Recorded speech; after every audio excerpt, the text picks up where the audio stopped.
ഞാനിവിടെ വിളിച്ചു പറയുന്ന ഒരു പാർട്ടിക്കെതിരെയല്ല, ജനങ്ങളുടെ മനസ്സിൽ കിടക്കുന്ന ചോദ്യങ്ങൾ തുറന്നു ചോദിക്കാനാണ്. ഈ നാട് വിശ്വാസത്തിന്റെ പേരിൽ ഒന്നിച്ചു നിന്ന ചരിത്രമുണ്ട്. പക്ഷേ ആ വിശ്വാസവുമായി ബന്ധപ്പെട്ട കാര്യങ്ങളിൽ സംശയം ഉയരുമ്പോൾ ജനങ്ങൾ മറുപടി പ്രതീക്ഷിക്കുന്നതും സ്വാഭാവികമാണ്. അയ്യപ്പസ്വാമിയെ കുറിച്ചും അവിടെ നടന്ന സംഭവങ്ങളെ കുറിച്ചും ആളുകൾ സംസാരിച്ചപ്പോൾ അവരെ ശത്രുക്കളായി കാണാതെ സംശയം മാറ്റാനുള്ള ഉത്തരവാദിത്തം ഭരണത്തിനല്ലേ? ജനങ്ങൾ ചോദിക്കുന്നത് കലഹം വേണ്ടെന്നല്ല, വ്യക്തത വേണം, വിശ്വാസം തിരികെ വേണം, അത്രമാത്രം. മുകളിൽ നിന്നുള്ള ആഡംബര ചർച്ചകൾ അവരെ കൂടുതൽ അകറ്റുന്നില്ലേ?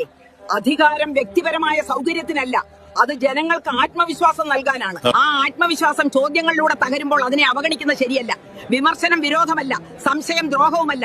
ജനങ്ങൾ ചോദ്യം ചെയ്യുന്ന അവരുടെ അവകാശമാണ്. ശക്തമായ നേതൃത്വം ചോദ്യങ്ങളിൽ നിന്ന് ഓടുന്നില്ല, ചോദ്യങ്ങൾക്ക് മുന്നിൽ തുറന്നു നിൽക്കുകയാണ്.